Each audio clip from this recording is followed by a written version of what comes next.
लो भाई तोहरा लगा तो वही हो का कहे के चाहता रहो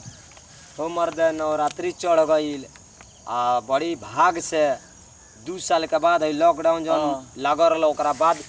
जोड़ तोड़ सब फिर मेला लागल बाड़ी सब आ रुपया जे में एको फूटी कौड़ी नहीं खे आ भइले मेला मेला वाला करे चलल जाइए। अच्छा आ ओहू में मान लो जे घरे नवरात्रि भूखल बड़ा सब आ रुपया नहीं खे जे मेला चल जा चाहे कोनो सामान किनल जा ये बैठ के सोचत सोचत हमारा दिमाग में आइडिया आइल है एगो जे चल तनी अपना पार्टनर के लगे हम कोनो ना कोनो दिमाग देता तो बात इहे बा कि हमार लगे तो हइले नहीं के जगह तू सोचत रह उहे बतिया ताकि हमहू सोचत तनी तोरो के मेला होई तोरो साफा नहीं ना साफा नहीं के एही से हमहू सोचत तनी भाई अब का कहियो हमनी के दोनों जना ओ मर्द तू फैसला बड़ा हम फैसले बानी तो का कहियो बकरा बारे में सोचे के आगे ओ तो कहां चलो जाओ कहाउ जे कोनो 2 खराब रुपया ना मिली नु भाई। कहला जी एगो मिलल एकान नु कहले मिलल जोड़ी एगो आदर तो भाई दुख हमरा हमरा लागल। मिल गेल हम कोरिये मिल गई जब तारा लगे हइले नहीं के तो भाई हमार लगे कहां से आइल भाई अब मेला पड़ले बा तू कहत रह मेले को जाई तो भाई कहां से मेला को जाइयो सुन ना कोनो उपाय बात तारा लगे के लगे चल चलो चाहे मंगरू भाई के लगे चल चलो मंगरू चाचा नु हां तो उनका से राय ले आई दिमाग के तेज हलो ताकि आगे देखो हां कमा तलो जन लो तो मेला करके अगर कहीं कुछ रुपया दे देता लो ताकि तो हमनी के मेला चल के कह लिया तो यही से कि दोनों जना हमनी के चले के देखो जा जे का कह तलो आगे बोलो सराय लिया हमनी के दोनों आदमी के लगे हइले नहीं के तो का कह जाई हमनी के चलो अब का तो चलो अब का कह जाई मजबूरी बा अच्छा कहीं से तो दोनों जना उपाय लगाई लो चलो तो कहां बाड़न उ मंगरू काका सूर दोनों जना संगई कहीं मीटिंग में चलो ना पार्टनर मंगरू चाचा घर है सूर भाई के देखो ना हाय मंगरू चाचा हो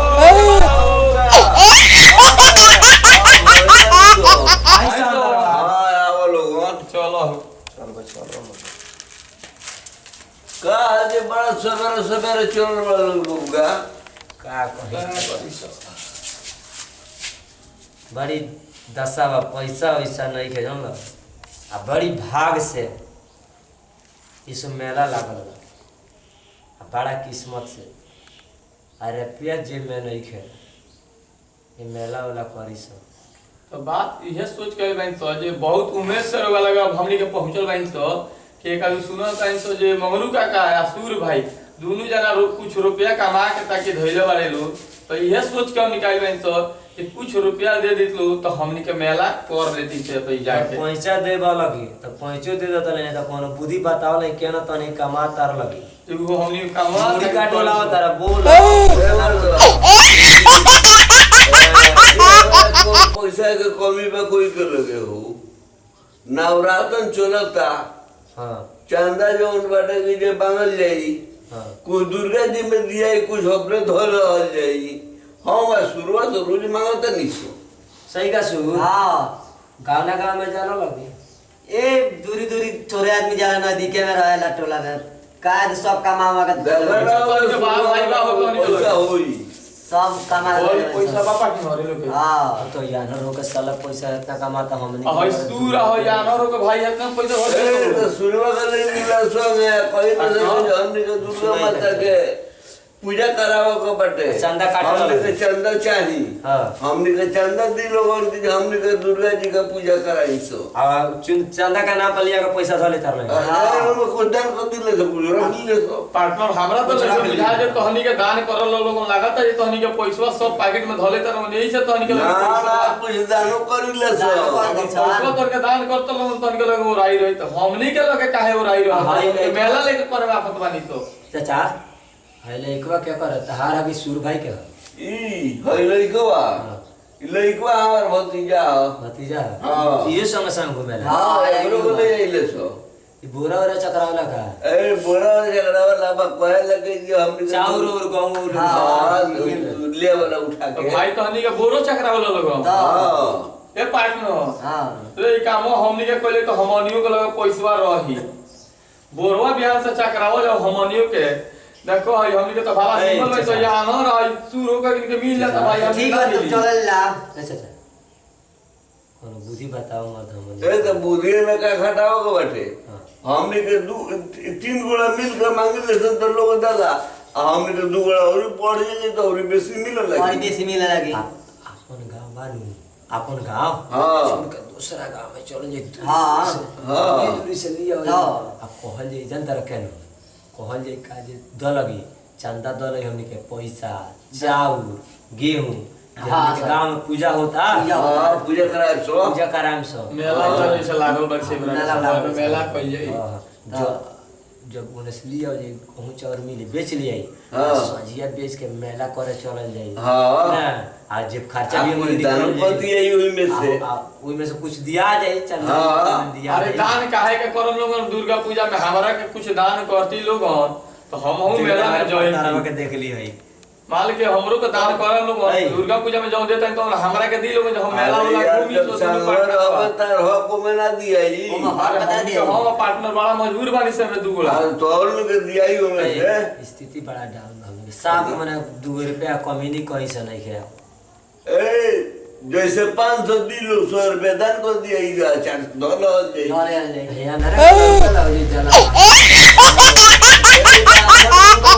गौरी दुर्गा जी खुश बड़ी तो साला खाली दांते देखावल हम ऐसे कर के देखे नहीं हंसते रहेला हम काहे के दिन से जाई कौन ठीक बा देखत नहीं देखावत रह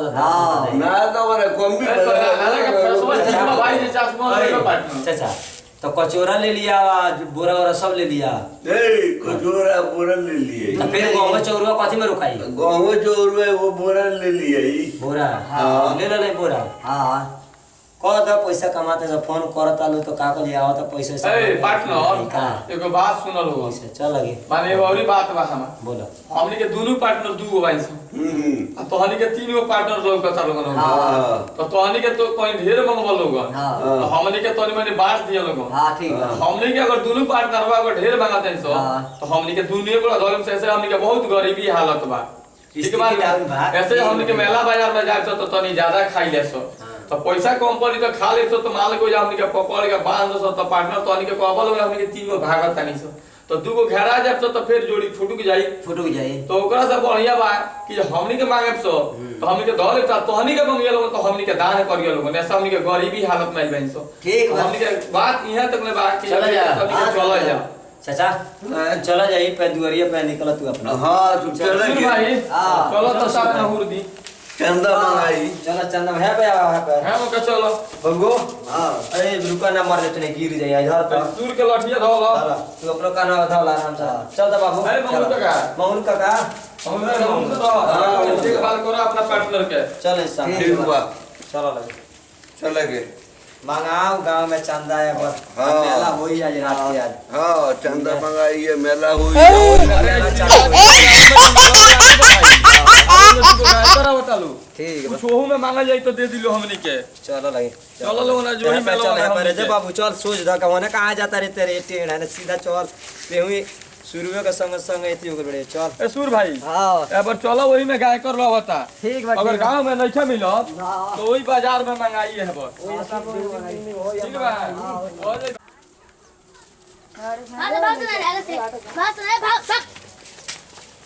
चलो सब हम पहले है द्वार पर मांगो सो क्या कर होई ई गोपचंद चौधरी के घर क्या कर गोपचंद चौधरी के अच्छा चल पूछो ले के बा घर है चल कर ले तो ए भाई कोई बा हो ओए घरवा में कोई बा हो ए दे आ गले मांगा मांगा बैठो बैठो ओ काका बैठो ना जा मांगा ए चाचा 2 रुपया दे दो 2 रुपया 2 रुपया हां अरे साला 2 रुपया भीखा मांगा तारी भीख मांगे भाई तो हमने के 2 रुपया हो 2 रुपया दुर्गा पूजा का चांदा कटाया होता कम से कम 1500 रुपया ले हजार इस सब में रुपया मांग तू नहीं खेल उड़ा तो हमनी के मांगे दे चलल बड़ा इससे खा जाई साफ हमनी की इज्जत के हान कर दलक इज्जत प्रतिष्ठा नहीं है कार्य हमनी में अच्छा अच्छा कहत रे 2 रुपया हो 2 रुपया का साला 2 रुपया है भुलाइल बारे तोर ए चाचा 1500 दे अरे चुप चुप चुप चुप तोरा बस करने करो अच्छा अच्छा हां दुर्गा पूजा होता हां जाना तारा रात में जाला रामायण देखे जालो ना जाइले ते बार से आई हो अयो हमके दुनु पट्टारवा चलम सोई मेला में आ चंदा वही दुर्गा पूजा में लागल बा तो 1000 लिखा जाओ कि 500 हाय हमरा गई ना पैसा गई बला नहीं के ए बेरा नहीं के दे दो 500 रुपया दे हमें बड़ा दुर्गा पूजा के चंदा। तार नाम का बोला नाम का गोपचंद चौधरी गोपीचंद चौधरी खुरपी लिखो गोपचंद खुरपी गोपीचंद चौधरी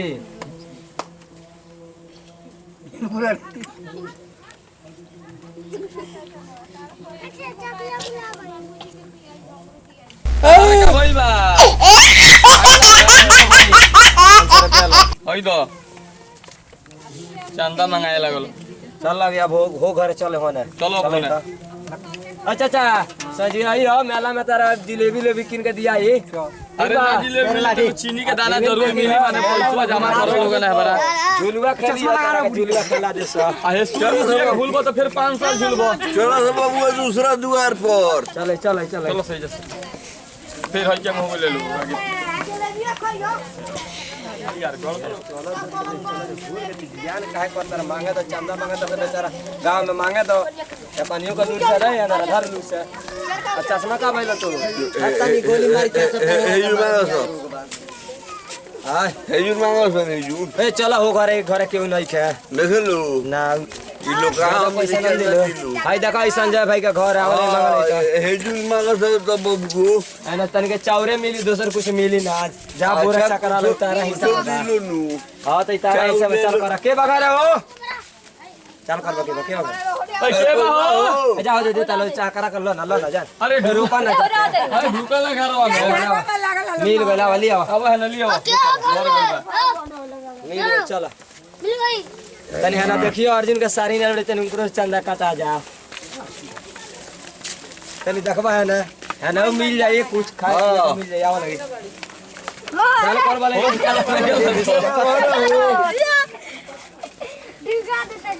चला ना मिला तो हने मांगा ना भूखा मांगत कहां निको चंदा नहीं चंदा होगा तो चाउर और जौन दियो के लोग हिस्सा में दे दो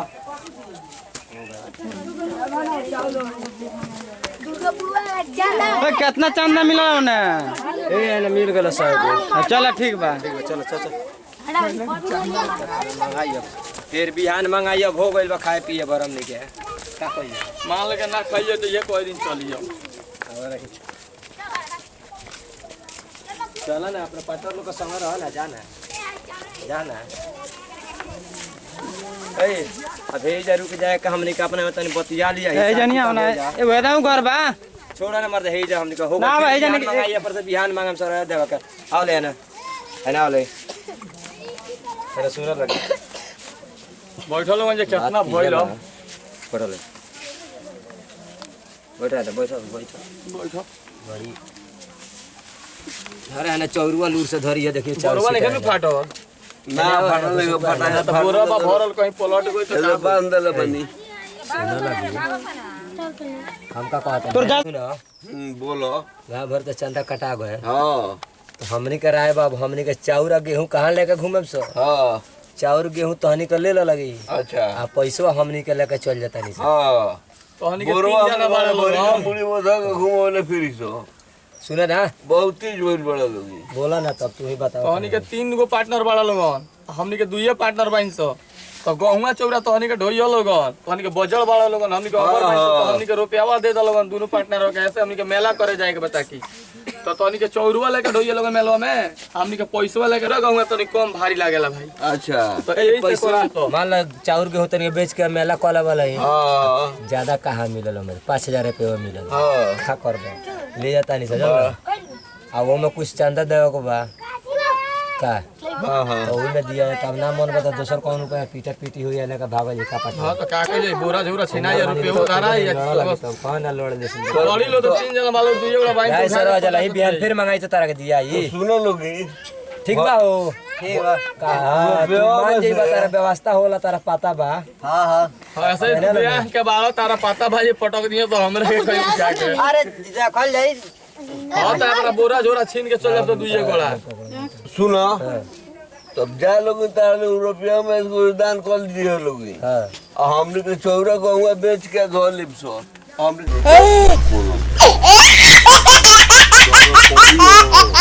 मोरू काका हो हां बोलो पानी पैसा हमनी के ले ले तानी सो हां आ चौरो वा गहवा तानी के बेचला लगी क्या ठीक वाल ढेर हीरो बड़ा लो पैसा लगे चल जी बोलो कि ना चौरा गहुआ हमने के बेचत फ्री छो तो का हो जाई ए तो हमनी के ओवर बाइन तो इसन ना ना हमनियो का हिस्सा तो लोगी ई बताओ मौर काका बुद्धि देला त बुद्धि हो न गई बड़ा बुद्धि देला ये लोग के अरे का हो गइल रोज दान के मांगत रहल ये लो से लियाई छोड़ला जाई छोड़ना हां चाहिए तो अब होइला फलाए में लड़ाई होई है बहुत पर ना मन वाला लगी। ना मानब सो। ना मानब सो हम तोनी के 3 जना वाला के पूरा फर जाइए लेम सब ले ला लगी हां त लेबे करो चलो लोग चलो हमनी के तनी संगे से बियाह से ना मांगब सामने का लू भले हमरा छीन ले मत ये लोग ने में तो हम चाहिए बिहान से अपन हमनी के सुन ना हो बिहान से हमनी के अपन कहला ही दुगुड़ा जाम से चंदा काट के दूसरा गांव में से लिया हम ना तो हम को हम दे के जा हम ये लोग 3 आदमी रहत नहीं आराम से हमके होए तरह पैसे छोड़ दी बोलो करो ना मनबो ना मनबो ना प्रिया दी सो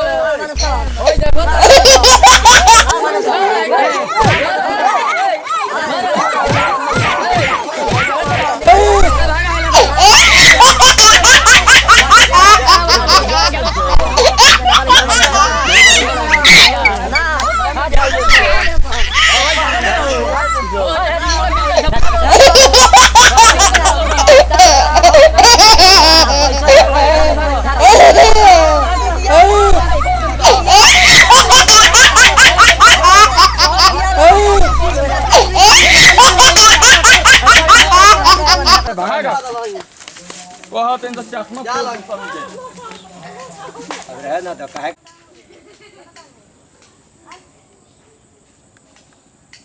काका बड़ा बुद्धि देला ह हां बाबू बड़ा बुद्धि देला कमाए के लेके भागले सो तब का कइल जाय अब कौन उपाय बा बियान से ओकर के हमनी के अपने संगे ना घुमावल जाई हां तब ठीक बा हां हमनी के दुइयो 3 गोड़ा मांगल जाई हां आ ओकनी के ना रखल जाई संगे उना रहत रहलो त हमनी के डबल होए त कमीनी हां सही बात आए बा तारा कमे ये कोनी बुद्धि मन दियो आ जाए दो लेके भागल नु हां दुर्गा माई वो लोग के जो बाटे के जो अच्छा से ना रहे दिए हां आ पीटबो कइले उल्टे में हमनी के हां हमनी के मरलो हूं बालू तब बड़ा बुद्धि दिया आइल से कइले बुद्धि ना दिया के यही से जो बा बुद्धि कोई के ना देवे के तब बुद्धि देला के दादा बुद्धि देवल जाला बुद्धि ना देवल जाइयो अब सीखोई नहीं सो तब हां ये लोग के बुद्धि दिया वाला काम यदि कर हमनी के मार पीट को के बस लेके चल गेले लेके भाग गइले सो अच्छा अब हमनी के का कइल जाओ अब का कइल ले जौन गहुआ चौरा बाटे हां एकरा के बेच के हमनी के अब सबूर कर रहल जाई हां त का कइल जाई आ तो दोसर कौन उपाय बा हमनी के ठीक बा चले के चल के बोरवा ले